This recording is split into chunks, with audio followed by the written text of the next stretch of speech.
Y BJP hates education? എന്തുകൊണ്ട് BJP വിദ്യാഭ്യാസത്തെ എതിർക്കുന്നു?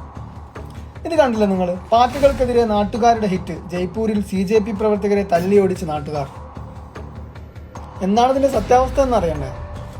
പറഞ്ഞുതരാം. CJP പ്രവർത്തകർ അവരുടെ സ്കൂൾ ടീക്കറോ എന്ന ക്യാമ്പയിന്റെ ഭാഗമായി ജയ്പൂരിലെ ഒരു സ്കൂൾ സന്ദർശിക്കുന്നതിന് വേണ്ടിയിട്ട് ഗ്രാമത്തിലേക്ക് പോയി. അവിടെ വെച്ച് നാട്ടുകാർ എന്നാരോപിക്കപ്പെടുന്ന BJP ഗുണ്ടകൾ അവരെ തടഞ്ഞു വെക്കുന്നു, ആക്രമിക്കുന്നു, അടിച്ചോടിക്കുന്നു, കല്ലുകൊണ്ടെറിഞ്ഞ് കാറിന്റെ ചില്ലുകൾ പൊട്ടിക്കുന്നു.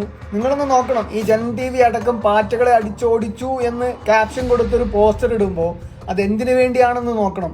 സ്കൂൾ ശരിയാക്കുന്നതിന് വേണ്ടിയിട്ട് CJP ഇതുവരെ അയച്ചിട്ടുള്ള വീഡിയോകളിൽ സ്കൂളിന്റെ അവസ്ഥയൊക്കെ നിങ്ങൾ കണ്ടിട്ടുണ്ടാവും. ഞാനും എൻ്റെ മുന്നത്തെ വീഡിയോകളിൽ ചെയ്തിട്ടുണ്ട്.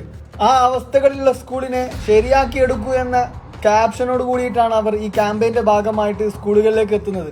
അവരെയാണ് BJP ഗുണ്ടകൾ അടിച്ചോടിക്കുന്നത്. അല്ല സംഘപരിവാറുകാരെ, നിങ്ങൾക്ക് എന്താണ് വിദ്യാഭ്യാസത്തിനോട് ഇത്ര വെറുപ്പ്? എന്താണ് ഇത്ര പേടി? ഇവർ സന്ദർശിക്കാൻ പോയ സ്കൂളിന്റെ അവസ്ഥ ഇതാണ്. ഇതുപോലെ മറ്റൊരു സ്കൂളിൽ വിദ്യാർത്ഥികളില്ല, പകരം ഗോമാതാക്കളാണത്രേ. ഗോമാതാക്കളെ വളർത്താൻ സ്വന്തം വീട്ടിലോ അല്ലെങ്കിൽ നിങ്ങളുടെയൊക്കെ സംഘടനാപരമായിട്ട് കെട്ടിടങ്ങൾ ഉണ്ടാക്കുകയോ എന്ത് വേണേലും നിങ്ങളുടെ പൈസക്ക് ചെയ്യണം. അല്ലാതെ ഗവൺമെന്റ് വിദ്യാർത്ഥികൾക്ക് പഠിക്കാൻ വേണ്ടി ഉണ്ടാക്കിയ ഗവൺമെന്റ് സ്കൂളുകളിലല്ല ഗോരക്ഷ നടത്തേണ്ടതും ഗോമാതാവിനെ ഉണ്ടാക്കേണ്ടതും.